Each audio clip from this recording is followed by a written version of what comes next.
right, well, welcome.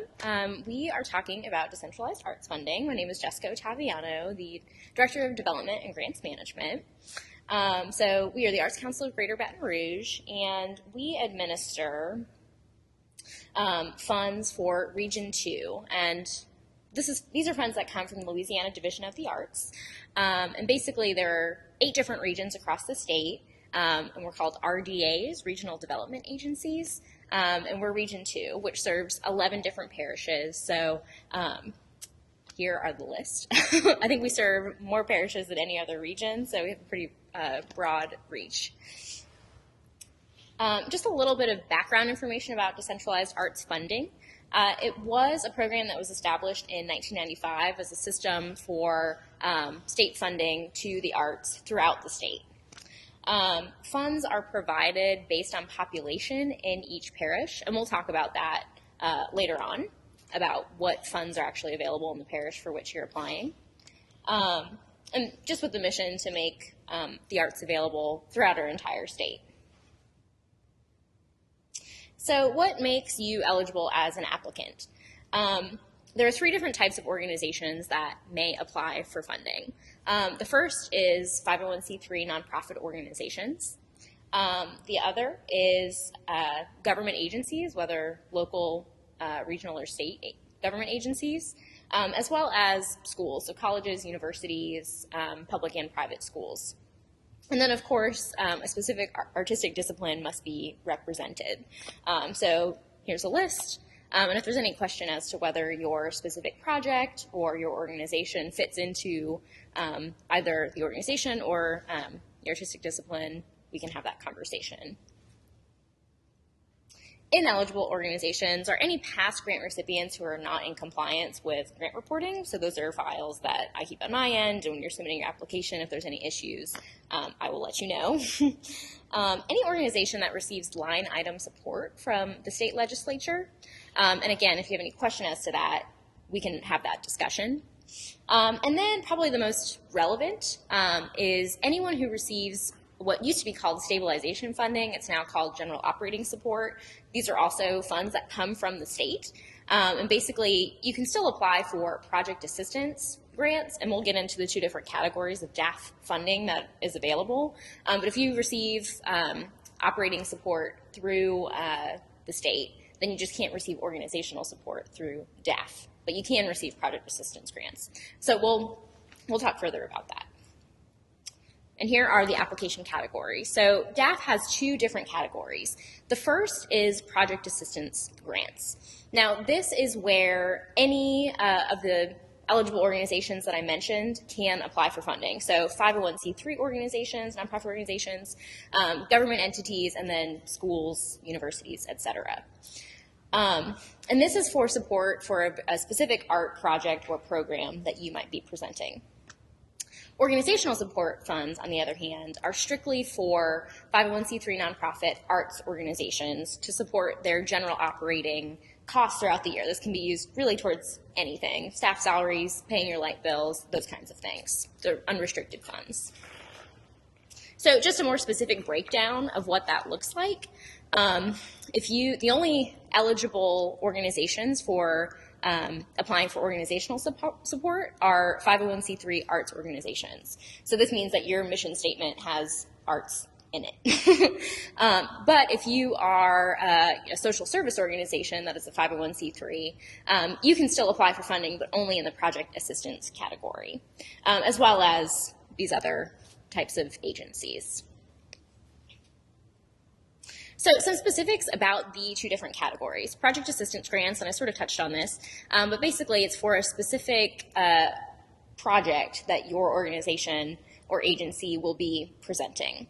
Any nonprofit organization or government entity may apply, and you can only submit 1 application per organization per year.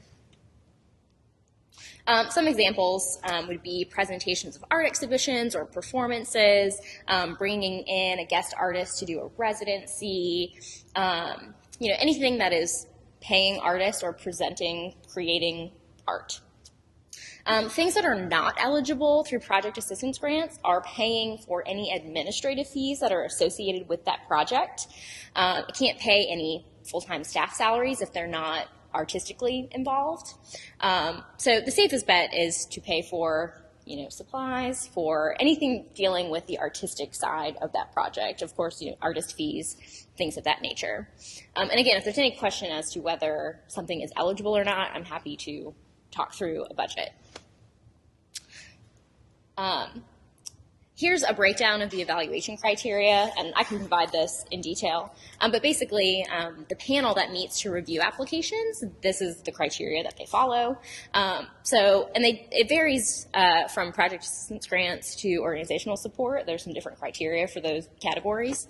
But basically, we look at quality and artistic merit of the project, the need and the impact that it has on the community in which you're serving, planning and design, how can you implement this project, as well as the administration and the financial feasibility of the project. So following these guidelines is advised because that will be what the panel will be using as their guidelines. So organizational support grants, again, only 501c3 nonprofit arts organizations are eligible to apply for this funding. And it can go to support really anything that your organization does. It's unrestricted funds for arts organizations. And one application may be submitted per organization per year. As I said, the evaluation criteria is a little bit different, and you see the breakdown. We look at quality of the programming, the need and the impact of the programming, and then administrative capability. So the way that panels or that grants are reviewed and considered for funding, first it goes through myself, through the grants director, just to review for eligibility, make sure that all of the components, the application requirements have been met. And then we gather a community review panel, which is comprised of artistic leaders, community and civic leadership, people in the business sector, all different kinds of qualified and community-minded individuals who are aware but don't have any sort of conflict with the organizations that are applying for funds. So when the panel gathers, they score each application based on the criteria that we talked about, and it gets computed, and basically they make those funding decisions.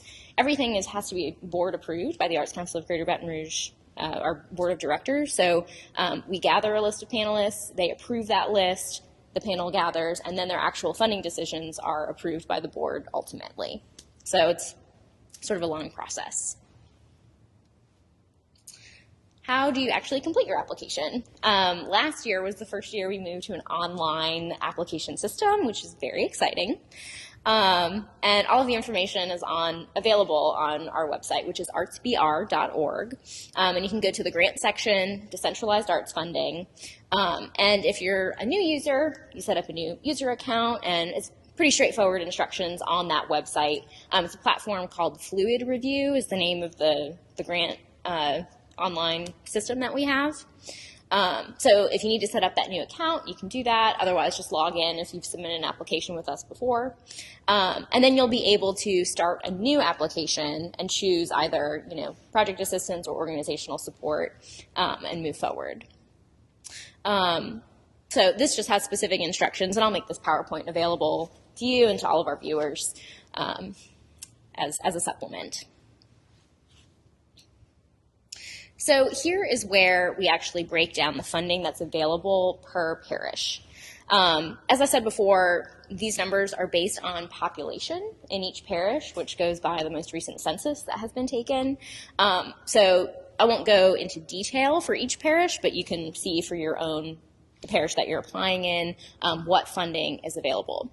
The thing that I will note about East Baton Rouge in particular, this is by far the parish where we have the most applicants, and you can see that we only have about $70,000 to go around. So just considering the trends that have happened in the past 3 to 5 years in funding, the amount that technically is available, the maximum that you could apply for would typically be $15,000 as mandated by the state.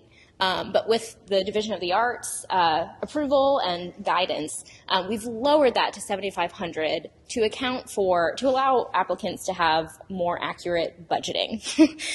Because in the past 3 to 5 years, I don't think I've seen anyone receive above $7,500. So rather than recommend you applying for $15,000 when really the trends show that that's what you're going to get, to allow your budget to reflect the accurate, and for you to actually, implement the programming in the best way possible. So if there's questions about that at the end, we can certainly talk about that and the reasoning behind that. But mostly to keep the best interests of all our organizations and to have financial planning in mind. And these numbers are based upon last year's funding numbers that were approved by the state legislature. So they are still pending. I feel confident that they'll stay the same, but those will be accounted for during the panel process, and we will handle that on our end if there are any changes. So application requirements. In addition to the actual narrative sections where you talk about your organization, your mission, your actual programming, there are other attachments that are required as an applicant. And these include proof of nonprofit status if you are a 501c3 organization. If you're one of those government entities or schools, that's not a requirement. New as of last year is to have a DUNS number, which is basically something that allows the federal government to track where funds are spent and how they're spent. So it's a pretty easy process if your organization does not have one, and this is the link to acquire one if you need to. We also need to see proof of parish domicile, which can be covered in the proof of nonprofit status as well, but basically we just need to know that you're domiciled in the parish for which you're applying for funds. We need to see a list of your organization's programming, and this can be a broad overview. This does not need to be super detailed. It can be, if you are a performing arts organization, what performances or what presentations are you going to be doing throughout the year? And it can just be, brief. But we will want to see that for the current year as well as what's projected for your upcoming season. We need to see a list of your board of directors, and there's some specific requirements as to their occupation, what the terms are. So panelists like to see that detailed information about the board, so just be sure to follow those guidelines. Some other requirements, and some of these are specific depending on the type of agency or organization that you are. So any schools that are applying just must submit a letter of permission from either their school board or their principal for approval of implementing the project. For all organizations, we want to see year-end financial statements to see your most recently completed fiscal year, what that looked like. Chapter organizations, that's pretty specific. I won't really touch on that. Provider of service forms. This is where you get to share details about any artists that are providing services for you, as well as any key project administrators, what their role is in the project and what their qualifications are. So in the online system, it'll ask you how many you have, and I think it's a maximum of 10. So if you have, an entire orchestra, we don't need to see bios of everybody who's playing in the orchestra. But some of the key, if you have a soloist, we want to know who that person is. If there's a personnel manager, we want to see what those qualifications are, just so the panel can have an understanding of generally what the participants in the programming look like. And then some optional items that are strongly encouraged, especially for organizational support applicants. If you have a strategic plan that is helpful for panelists to see when considering your organization for funding. And then for all applicants to have any sort of supplemental material, which might be photos, brochures, samples of work. Whether that's a recording or, an image of a piece of art, something to give the panel an idea of what it is you do. And, visuals or audible examples are very helpful. A note about supplemental materials.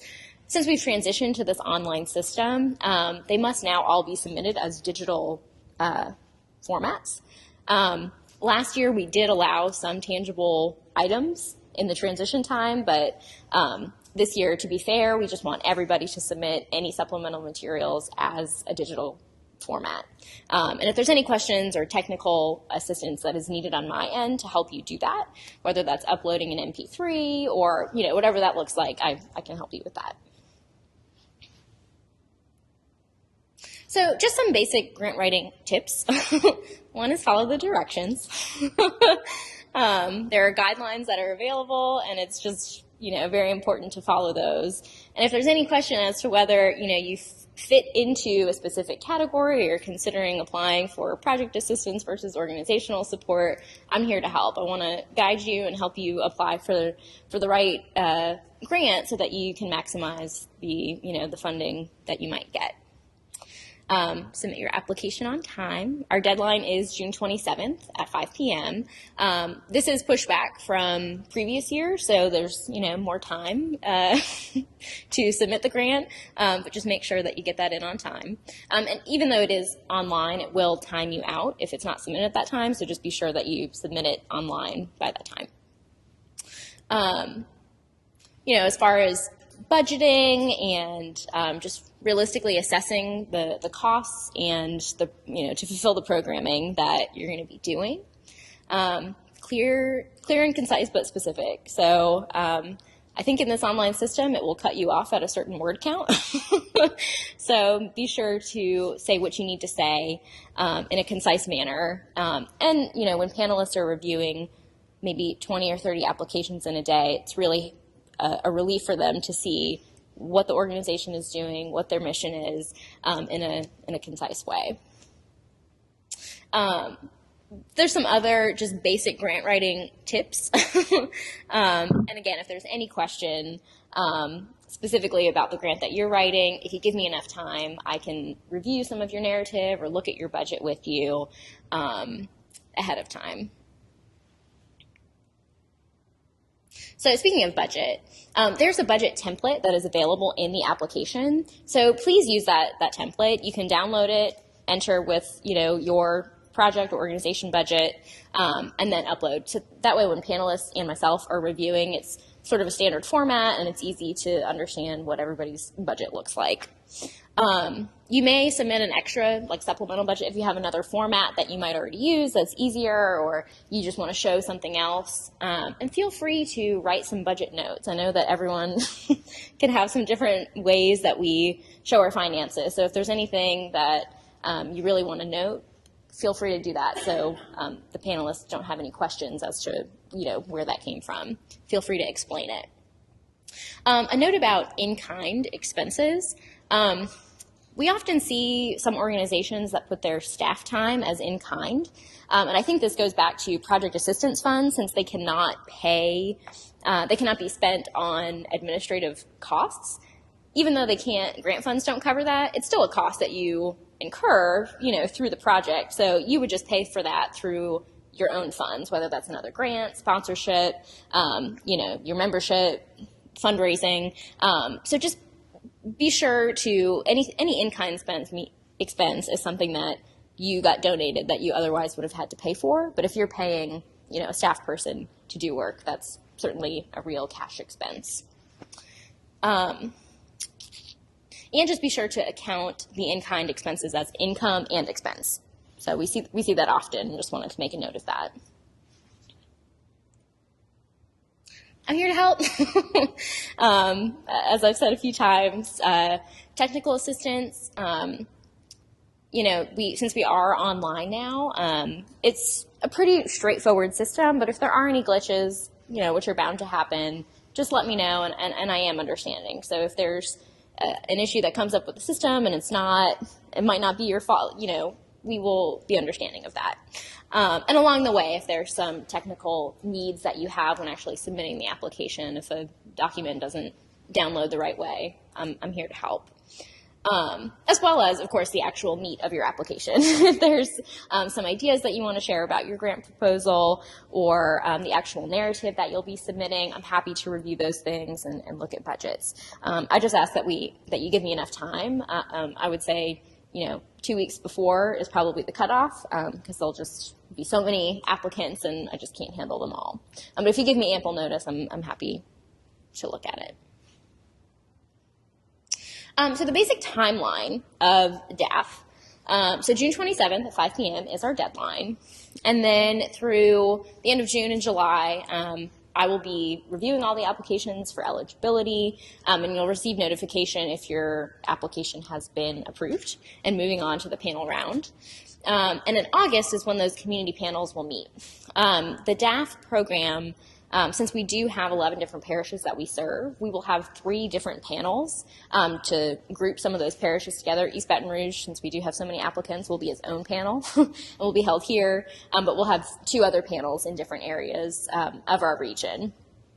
And all eligible applicants whose applications are being reviewed will be notified. Those are open hearings to the public. When you come, you cannot speak or interact with the panel in any way, but you can come to observe and glean some feedback from what the panelists say. And I do make notes available after those sessions, so we can have a discussion after the panel, whether you were funded or not, and talk about the future. So after those panels are held, like I said, the funding recommendations from the panel have to go to our board of directors, and they have to approve them. If there's any issues, we handle that. And generally, if everything went according to plan and there wasn't any sort of conflict of interest that we didn't know about, which we take very careful consideration when handling that, so that we don't have to go back. Barring that they approve of them, you'll receive notification in September sometime, whether you were funded or not. Then, once you are funded, there's some paperwork you'll receive from me, the fun stuff, a contract, a budget revision form if you were given less, which is unfortunately often the case, or more sometimes in some of our smaller parishes where we might only have a few applicants. So if you receive a different amount of funding than you originally requested, what is your budget going to look like? How might that change with the funding you received? And then a check request. These staff grants work on a partial reimbursement basis. So if you're awarded funds, you receive 75% up front, and then 25% after you filed a successful final report. So keep that in mind. You have to cover all 100% of your costs up front, and then it's a reimbursement after. Since this is state funding, we provide you with contact information for all of our legislatures so that you can invite them to your programming and thank them for their support. If there are any changes that come up throughout the duration of your season programming or the specific project that you had funded, and we understand that there are, things happen. We just ask that if it's a major change in your grant-funded programming, that you submit an amendment form and just talk through that with me to make sure that if you have a major guest artist who's coming in or someone doing an artist residency, that if that changes, they're still just as qualified and will be providing the same services as what you applied for. I really love to do site visits. So if you're funded, invite me to come out, or even if you're not funded and you just want me to come see, or anyone on the Arts Council staff, to just come see what you're doing. We're happy to do so and take some time to do some site visits. And then a final report. So this is how you get that final 25%. And this is also submitted online now that we're all, the whole process is online now. So the guideline is you have to submit your final report 45 days after the completion of your programming, or by November 15th of the following year, 2017, which is when my final reports are due to the Division of the Arts. So that's when the deadline is basically for everybody. And then when you are funded, there's just proper acknowledgement that needs to happen for our organization, the Arts Council of Greater Baton Rouge, as well as the Division of the Arts. So I provide these logos and this statement, and just to properly acknowledge. So I just talked a lot, but, and for our viewers on the web, if there are any questions, please feel free to ask. I'll repeat the question so everyone can hear, and then we can address it.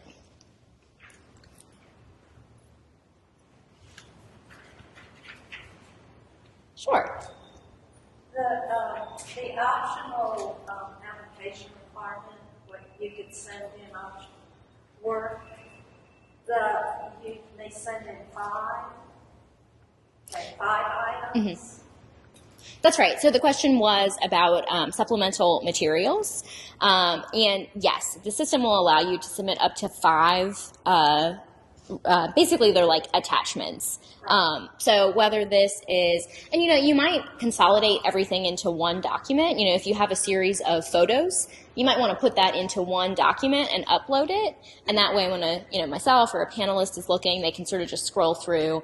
But if you want 5 separate uploads, you can certainly do that. Maybe one is, a recording of a new piece of work that you are going to debut, and the other is, the manuscript of that work.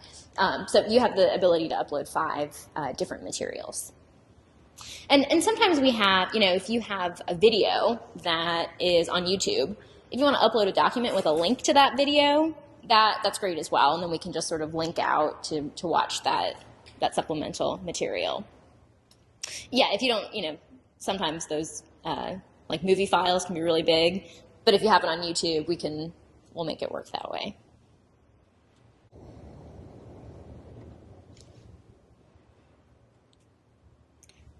Any other questions? Well, for any of our viewers on the web, if you have any questions, or anybody in the room, feel free to contact me, email, phone call, and I will make this PowerPoint available to everybody. And there's also guidelines that are available on our website. So I'm here to help and just want everyone to be as successful as possible when submitting their applications. So thanks.